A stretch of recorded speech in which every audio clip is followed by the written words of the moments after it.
Video start करने से पहले मैं एक चीज बोलना चाहूंगा।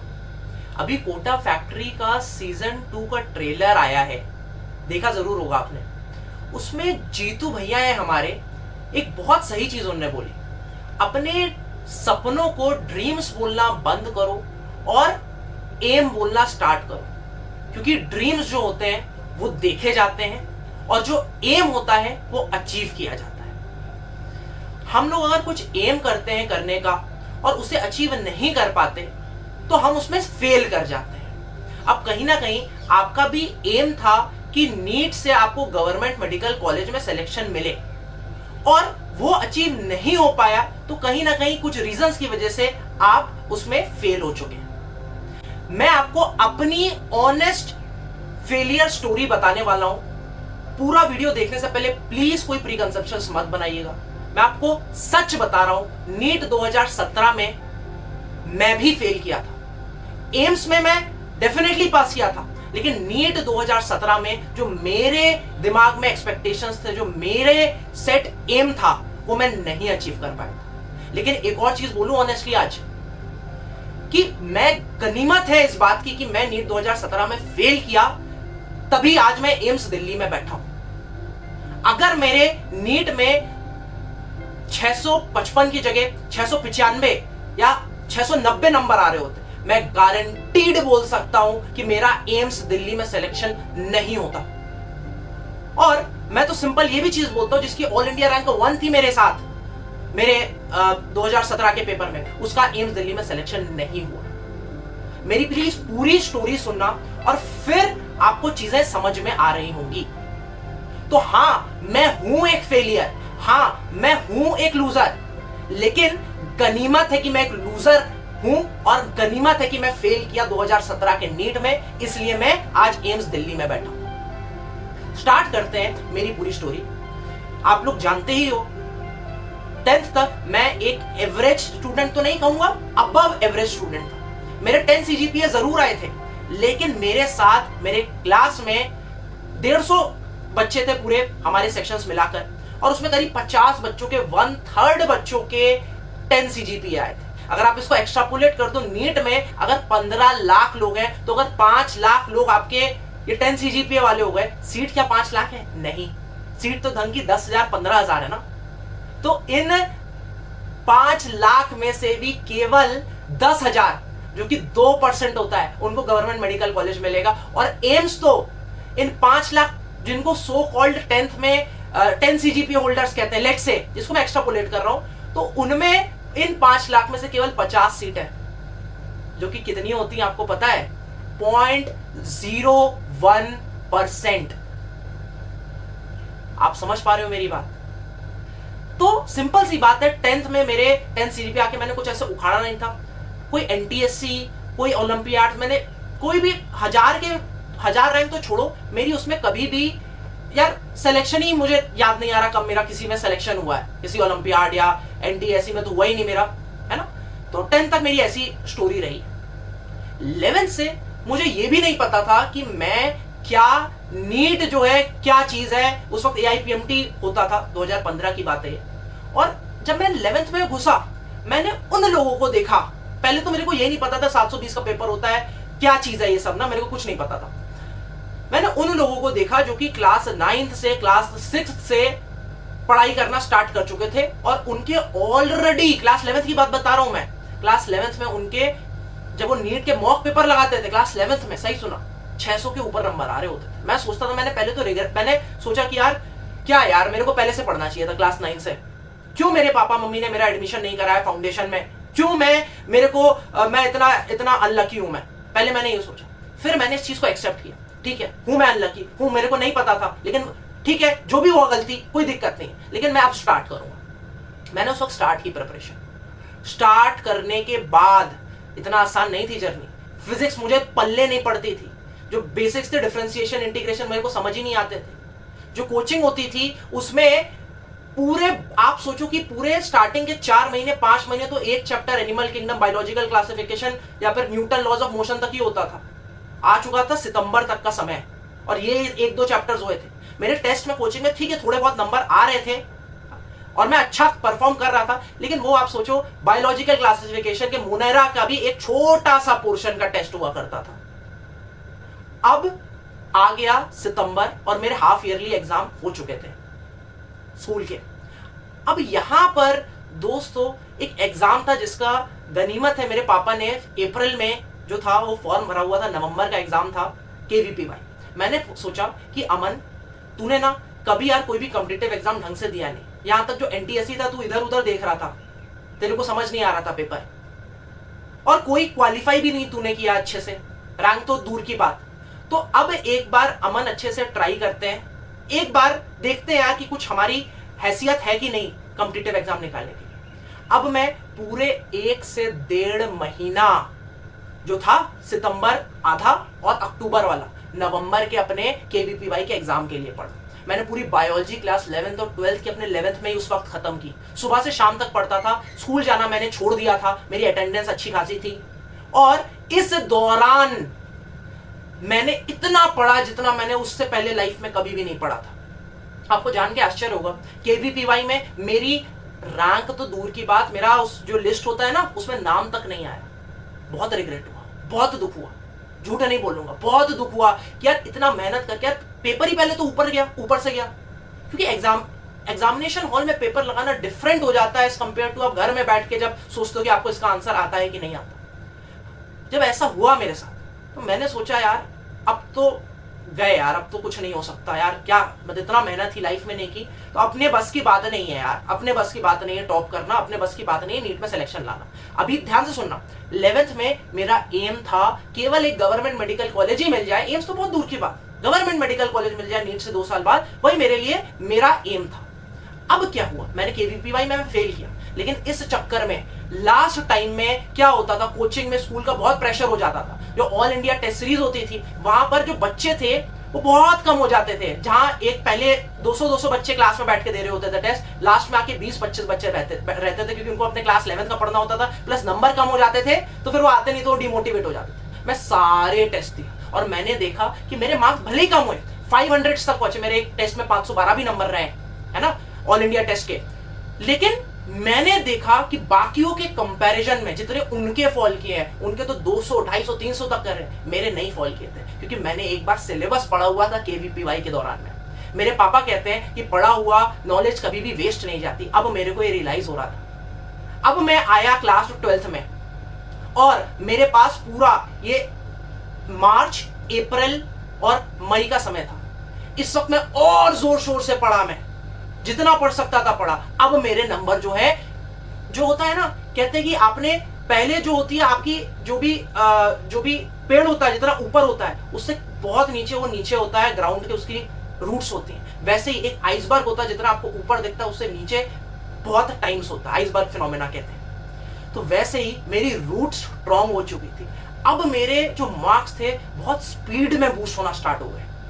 अब मेरे किसी भी मॉक टेस्ट में शायद ही 600 से नीचे नंबर आ रहे थे, कुछ में आ रहे थे लेकिन वो 570, 560 के आसपास आ रहे थे, ठीक है।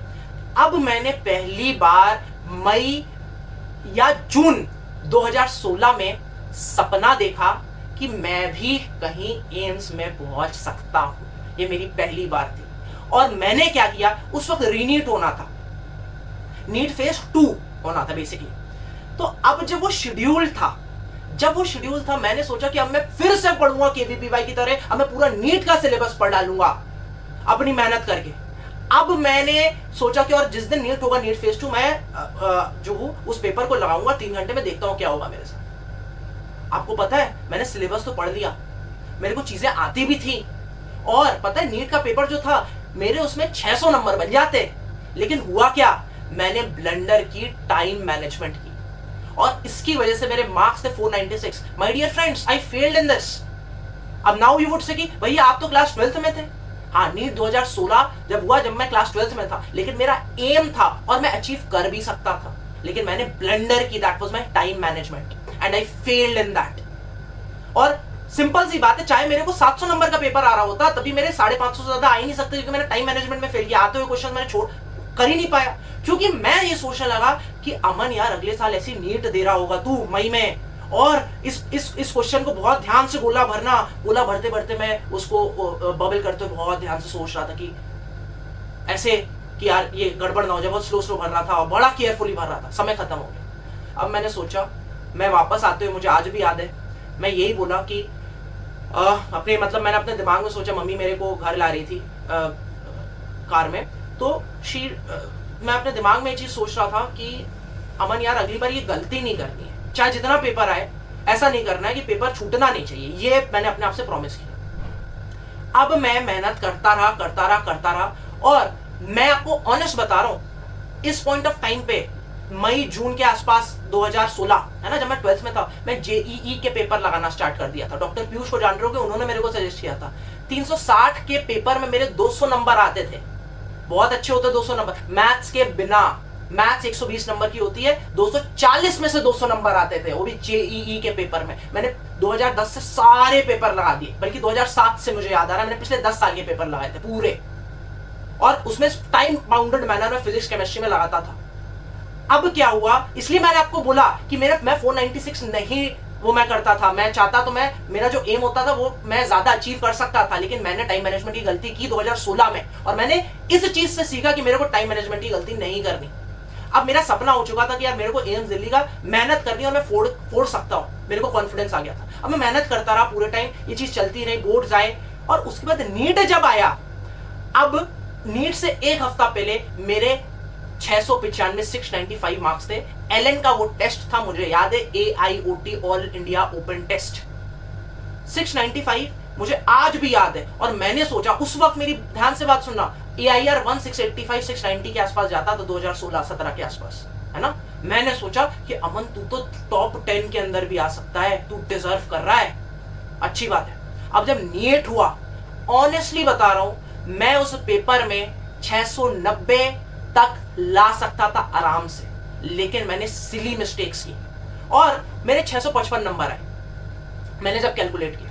और इससे भी मुझे जो है, ठीक है 655 तो ठीक है अमन यार, 655 है ठीक है, लेकिन जब मैंने देखा कि और लोगों के जो नंबर हैं, इसी को मैं बोलता हूँ हेल्दी कंपटीशन बिल्ड करना। जब मैंने देखा कि और लोगों के एक बच्चा था जिसके जो मेरी सिटी में था, उसके 670 नंबर थे, और एक बच्चा था जिसके 690 नंबर थे, तो मैंने सोचा कि अमन यार इस बार नीट जो है कट ऑफ हाई जा रहा है एज कंपेयर टू पिछले साल, और तेरा ना जो तूने ड्रीम किया है टॉप 100 भी शायद से ना आए। अब मेरे को चीज समझ आ गई थी। मैंने 13 दिन का ब्रेक लिया नीट के बाद, मुझे आज भी याद है। उसके बाद से दोस्तों मैंने जितना पढ़ा लाइफ में, मैंने आज तक इतना नहीं पढ़ा। मैं ऑन रिकॉर्ड बोल रहा हूँ, 17 घंटा 18 घंटा खाना खाते वक्त भी मैंने एम्स के पेपर के लिए जीके पढ़ी है। मुझे पता है ना, current affairs, I was very bad in that, और मैंने उसको मेहनत की, उस जीके के लिए मेहनत की है, मेरे को पता है। मैंने जेई एडवांस के पेपर लगाए उस टाइम में, उस टाइम ड्यूरेशन में मैंने सब कुछ किया जितना मैं लाइफ में कर सकता था। मैंने उस 20 दिन में मेहनत की, और एम्स के एग्जामिनेशन में मुझे लगा तो ऐसा कि मेरा बेकार गया एम्स, लेकिन रैंक आई मेरी 33 और मैं पास कर चुका था। अब मैं सोचता हूं कि अगर मेरे 655 की जगह 690 नंबर आते तो अमन यार तू तो खुश हो जाता। तेरे को हो सकता है मौलाना आजाद मेडिकल कॉलेज मिल जाता नीट से, लेकिन तेरे को कभी भी एम्स में सिलेक्शन नहीं बनता। अब मैं ऑन रिकॉर्ड फिर से बोल रहा हूं, there is no comparison of AIIMS with any other medical college. AIIMS is far beyond even your wildest dreams, it is so good. और ये मैं विद फैक्ट बोल सकता हूं। आप देखो कि किसी भी सर्वे में देखो, अगर 100 में एम्स को 95 मिल रहे हैं तो सेकंड जो नंबर है वो 80 पर जा रहा है। उसके बाद सारे जो और कॉलेजेस हैं इंडिया के वो 78 76। लेकिन एक ये बहुत बड़ा डिफरेंस है, फर्स्ट और सेकंड नंबर पे बहुत बड़ा डिफरेंस रहता है। इसलिए 20 साल से एम्स फर्स्ट रैंक पर है, तो मैं बहुत हैप्पी हूं। दूसरी चीज कि दिल्ली कोटा नहीं, आप मौलाना आजाद मेडिकल कॉलेज, देखो मैं किसी को डिफेम नहीं करना चाहता, मैं बता रहा हूं, और दिल्ली के और कॉलेजेस हैं। अरे मैं तो ऑल इंडिया कोटा से आता ना, मैं बनारस से आता, तो मेरे को 30 ऑल इंडिया रैंक 30 के बाहर मिलता नहीं मौलाना आजाद। लेकिन मौलाना आजाद में हजार रैंक वाले भी बच्चे आते हैं जिनके दिल्ली कोटा, क्योंकि 85% रिजर्वेशन होता है। Nothing, no hard words, but मैं बता रहा हूं एम्स में रिजर्वेशन नहीं है दिल्ली कोटा का, तो ऑल ओवर इंडिया से आते हैं लोग, 85 सीट है। और जैसे मैं और कॉलेज की बात करूं, 200 250 300 का बैच होता है, यहां पर आपका 100 का बैच था। तो that is what I have achieved, and I have achieved this because I failed and I was a loser। तो दोस्त मेरे, अगर आप फेल किए हो नीट में तो उसे एक्सेप्ट करो, दिल पे हाथ रख के एक्सेप्ट करो और आगे बढ़ो। इस अपने फेलियर को सबसे बड़ा मोटिवेशन बनाओ और नीट 2022 को फोड़ के आओ तुम। मैं तुम्हारे साथ था, हूं, रहूंगा, आगे सुन के जाना। आप सबके लिए आप मेरे से चीज बोलो, मेरी एनसीईआरटी अंडरलाइन जैसे मैंने पढ़ा सारी अपलोडेड है। आप बोलो चैप्टर वाइज टेस्ट, छोटे छोटे टेस्ट चाहिए आपको, पूरे 180 क्वेश्चंस वाले नहीं चाहिए। सारे चैप्टर्स के 30 टेस्ट है, फिजिक्स केमिस्ट्री बायो, फिजिक्स में 15, केमिस्ट्री में 15, बायो में 30 चैप्टर्स के साथ 30 टेस्ट है, सारे आपके 100 के 100, जो 96 चैप्टर्स आपके सारे आपको मिल जाएंगे।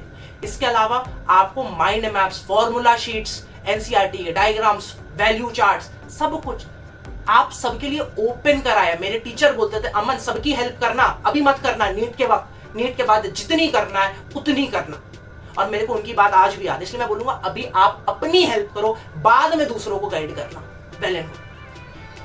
मेरे ये सारी चीजें जो मैं बोल रहा हूँ मेरे टेलीग्राम चैनल पर अपलोडेड है, आपको आइडिया होगा। और ये सारा जो फ्री कंटेंट है इसको आप डाउनलोड कर सकते हो, अपने फोन में सेव कर सकते हो, आप इसे शेयर कर सकते हो अपने दोस्तों के साथ। आपको जो करना है इसको आप कर सकते हो। ये आप सबके लिए इतना कंटेंट है, आप एक बार आके देखो, डिस्क्रिप्शन में लिंक है टेलीग्राम चैनल का, एक बार आके देखो। अगर आपको अच्छा कंटेंट ना दिखे ऊपर क्लिक कर देना, फाइल्स में चले जाना, एक बार कंटेंट देख लो। अगर आपको अच्छा ना लगे तो मत ज्वाइन करना। लेकिन मैं आपको गारंटी से बोल रहा हूं कि इस लेवल का कंटेंट आपको नहीं मिलने वाला। Wish you all the very best. अच्छे से पढ़ो, साथ हम लोग फोड़ के आने वाले हैं। अब नीट 2022 की प्रिपरेशन, ये सारा पेपर लीक हुआ, रीनीट होना है, फिर दिवाली आएगी, होली आएगी, न्यू ईयर आएगा, ये सब मत सोचो और अपना लक्ष्य पर ध्यान दो। Wish you all the very best. Subscribe कर लेना चैनल अगर आपको जेन्युइन यहां से हेल्प मिल रही है और मिलती रहेगी। लाइक कर देना, उत्साह बढ़ता है। Thank you very much.